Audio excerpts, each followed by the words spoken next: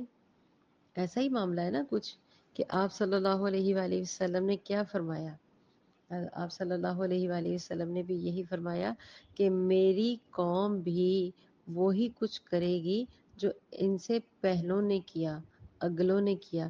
یہ احادیث آپ کبھی پڑھیں آپ صلی اللہ علیہ وسلم کی، یہی احادیث ہیں کہ میری جو قوم ہے، میں اپنے الفاظ میں بتانے لگی ہوں، آپ صلی اللہ علیہ وسلم فرمایا کہ اگر میری قوم جو ہے وہ ایک گھو ہوتی ہے، وہ لیزرڈ نما ایک بڑا سی چھپکلا ہوتا ہے، اگر وہ اس بل میں گھسے گی تو میری قوم بھی اسی طریقے سے گھسے گی۔ مطلب یہ بالکل اس کے مشابہت ہوگی، ان کے ساتھ وہی والا کام کریں گی جو انہوں نے عمل کیے۔ تو اسی لیے یہ نہ سوچیں کہ یہ جہاں سے سٹارٹ لیا جاتا ہے کہ یہ بنی اسرائیل سے خطاب ہے، نہیں، یہ احادیث سے ثابت ہے کہ ہمارے لیے بھی، ورنہ قرآن میں اس کا کیوں ذکر آتا؟ سیدھی سی بات ہے، قرآن کس کے لیے؟ چلیں جی، یہ بنی اسرائیل کا خطاب ہو گیا جو زبور اور انجیل میں آیا، تو قرآن میں دوبارہ کیوں آیا؟ یہ وہی والی بات ہے، افلا تعقلون، کیا تم عقل نہیں رکھتے؟ کیا تم اس کو سمجھتے نہیں ہو کہ اس کے اندر کیوں ذکر آیا؟ اللہ کے بندو، یہ ہمارے لیے بھی وہی احکامات ہیں جو بنی اسرائیل کو آئے تھے، وہی شریعت ہے جو شریعت موسیت ہمارے ساتھ چل رہی ہے۔ نعوذ باللہ، نعوذ باللہ، دین محمدی کا جو ہم دعویٰ بھرتے ہیں لیکن عمل نہیں کرتے، ہم کہتے ہیں 1400 سال پہلے کی بات ہے، قرآن تو آج تک موجود ہے، یہ 1400 سال کی نہیں ہے، یہ تو ہمارے اینڈ آف دا ٹائم تک کا واقعات، تمام چیزیں یہ بتاتا ہے۔ سائنس مانتی ہے، ڈاکٹرز مانتے ہیں، جو کیا کہتے ہیں ایتھیسٹ ہیں، جو ایمان نہیں رکھتے، وہ سب جانتے اور مانتے ہیں۔ تو کیا ہم یہ کہہ کے ان سے جان چھڑا سکتے ہیں؟ آپ اس بات سے نہیں، شیطان کے وسوسوں میں مت آئیے گا پلیز۔ آپ بھی اللہ تعالیٰ کی دی ہوئی نعمتوں کو ہر لمحہ ہر لمحے یاد رکھیں۔ کیا کریں؟ فَاذْكُرُونِی أَذْكُرْکُم، مجھے یاد کرو بس میں تمہیں یاد کروں گا۔ مسکرائیں، سنت اپنے چہرے پر سجائیں، اللہ تعالیٰ کی نعمتوں کا شکر ادا کریں، اللہ تعالیٰ کی دی ہوئی شریعت کے اوپر، احکامات کے اوپر عمل کریں، کہیں ہمارے ساتھ بھی یہی معاملات نہ ہو جائیں جو بنی اسرائیل کے ساتھ ہوئے۔ یہ ہمیں تنبیہ کی جا رہی ہے۔ تو اللہ تعالیٰ کیا فرماتے ہیں؟ وَأَنِّی فَضَّلْتُکُمْ عَلَى الْعَالَمِینَ۔ اب اس کے بارے میں یہاں پہ بہت زیادہ بات سمجھانا چاہوں گی، اور بڑی پیاری اور خوبصورت بات ہے، سبحان اللہ۔ آپ صلی اللہ علیہ وسلم کی تو ساری باتیں خوبصورت ہیں، ہم کس کس کو اٹھا کے سبحان اللہ واللہ اکبر کہتے رہے ہیں، سبحان اللہ سبحان اللہ، ہماری زبانیں تھک جائیں گی ان کی تعریف میں، لیکن ان کی تعریف ہم سے نہیں ہو سکتی۔ اتنی مبارک ذات اللہ تعالیٰ نے ہمیں دی، اتنے پیارے رسول صلی اللہ علیہ وسلم دی، اتنی پیاری اپنی شریعت دی، اللہ اکبر کبیرہ۔ یہاں پہ اس بات کو سمجھنے کی ضروری ہے، یہ جو اگلا حصہ ہے کہ بنی اسرائیل سے تو دیکھیں نہ حق ادا ہوا، نہ اس کے اوپر وہ قائم رہے، بلکہ انسانوں تک انہوں نے حق کو پہنچانا ہی چھوڑ دیا۔ دوسروں کو نیکی کا حکم دیتے تھے، اپنی دفعہ وہ اندر اندر وہی تمام سود، رشوت، شراب نوشی، زنا، گند، سب کچھ چل رہا تھا۔ تو اللہ تعالیٰ کیا فرماتے ہیں؟ انی فضلتکم علی العالمین، یقیناً میں نے تمہیں جہانوں پر فضیلت عطا کی تھی۔ یہاں پہ تھی کا ذکر ہے۔ اللہ تعالیٰ نے بنی اسرائیل کو سارے جہانوں پہ فضیلت دی، یہ میں سمجھا چکی ہوں۔ کس طرح سے بے شمار رسول آئے، بہت زیادہ صحیفے بھی آئے، پھر ان کے کتابیں بھی دیں، اس کے ذریعے قوموں کو خبردار کرنے کا حکم دیا تھا۔ سب کو کائنات کی سب سے بڑی سچائی اللہ رب العزت کے متعلق بتا دیں، ان تک اللہ کا پہنچا دیں پیغام، تورات، زبور، کہ یہ چیزیں ہیں، یہ ہماری شریعت ہے. علی العالمین یعنی اپنے زمانے، اپنے جہانوں کے وقت پر جو بات کہی جا رہی ہے اس کو پہنچا دیں. بنی اسرائیل کے بعد فضیلت کا یہ منصب سوچنے کی بات ہے کس کو دیا گیا؟ سبحان اللہ، امت مسلمہ کو. امت مسلمہ کیا ہے؟ ہم آگے پڑھیں گے. ہم اس وقت آپ صلی اللہ علیہ وآلہ وسلم کی جو امت ہے نا، یہ امت مسلمہ کہلاتی ہے. ہم سب کہتے ہیں نا کہ اللہ رب العزت تمام امت مسلمہ کو بخش دیں.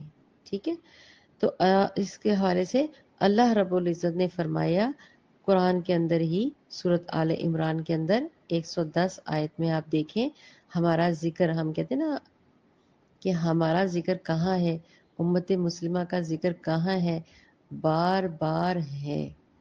سورۃ آل عمران کے اندر آیت نمبر 110 میں ہے، کنتم خیر امت اخرجت للناس، تم بہترین امت ہو جسے لوگوں کے لیے نکالا گیا. اللہ اکبر، سبحان اللہ. ہمیں جب آپ صلی اللہ علیہ وآلہ وسلم کے ذریعے قرآن پاک ملا، جب یہ وحی آئی تو کس کے لیے آئی؟ ہمارے لیے آئی. آپ صلی اللہ علیہ وسلم کو کس کے لیے راہبر بنا کے بھیجا گیا؟ ہمارے لیے بنا کر بھیجا گیا. یہ جو شریعت اب قرآن کے ذریعے ہمیں ملی ہے، کیا اب سوچنے کی بات ہے، بات کو میری چھوڑے گا نہیں، توجہ سے سنیے گا. سوچنے کی بات ہے، کیا ہم نے بھی کہیں بنی اسرائیل کی طرح شریعت کو ایک طرف تو نہیں رکھ دیا؟ اپنی اپنی مرضی کی باتیں گھڑ لی ہوئی ہیں، اپنے مفاد کے مطابق ریت رواجوں کا نام دے کے اس کو شریعت میں ایڈ کر دیا گیا ہے. ایون کہ ہمارے جو نظام ہے، جو ہماری گورنمنٹ ہے، اس کو بھی یہی ہم نے کر دیا ہوا ہے، یہی درجہ دے دیا ہوا ہے نا توجہ کی بات. یہ تو لہٰذا یہ نہیں سوچنا چاہیے کہ یہ بنی اسرائیل کے لیے ذکر ہے. جب قرآن میں آ گیا تو یہ ہمارے لیے بھی ہے. اپنے گریبانوں کو جھانکنے کی ضرورت ہے، کیونکہ میں نے پہلے بھی ذکر کیا تھا کہ 5ویں رکوع سے لے کر 14ویں رکوع تک اور 15 رکوع کی پہلی 2 آیات میں نے شاید دوسرے تیسرے رکوع میں ذکر کیا تھا، مسلسل جو خطاب ہے نا وہ سارا کا سارا بنی اسرائیل کے حوالے سے ہے. لیکن جو دعوت کی بات بار بار کی جا رہی ہے، جو سمجھایا جا رہا ہے، وہ ہم سب پر بھی وہی عمل آتا ہے کہ ہم اپنے اپنے گریبانوں میں جھانکیں کہ ہم کیا کر رہے ہیں. کہیں ہم نے بھی پس پشت تو نہیں ڈال دیا. یہ اس وقت جو ہماری قوم کے اوپر جو یہ قحط اور پریشانیاں اور یہ معاملات آ رہے ہیں، وہ کیوں آ چکے ہیں؟ ہمارے بھی معذرت کے ساتھ علماء نے صرف دین کو پکڑ لیا ہے، دین کی جو بیس تھی، دین کی جو بنیاد تھی، ان کو انہوں نے موڑ توڑ کر میٹھے الفاظوں سے بدل دیا ہوا. اللہ کا حق ہے، اللہ کا شریعت ہے، اس طریقے سے وہ نظام ہے ہی نہیں، نہ ہی ان کو چلایا جاتا ہے. تو لہٰذا غور کرنے کی ضرورت ہے کہ ہم سے بھی کہیں پہ یہ منصب چھین تو نہیں جا رہا یا چھینا تو نہیں جا رہا. بے شک کہ دجالی فتنے ہیں، اس سے بچنے کے تمام طریقے آپ صلی اللہ علیہ وسلم نے بتا چھوڑے ہیں. تو لہٰذا ہمیں اس وقت، اس لمحہ فکریہ کے وقت یہ دعا کی اشد ضرورت ہے کہ اللہ رب العزت ہم پر خاص الخاص اپنا کرم فرمائے، ہمیں اللہ رب العزت خاتمہ بالایمان، خاتمہ بالتقوی نصیب عطا فرمائے. اللہ تعالی ہمیں بھی شیطان کے وسوسوں سے بچائے اور جو اللہ تعالیٰ کا احکامات ہیں ان کے اوپر عمل کرنے کی توفیق عطا فرمائے.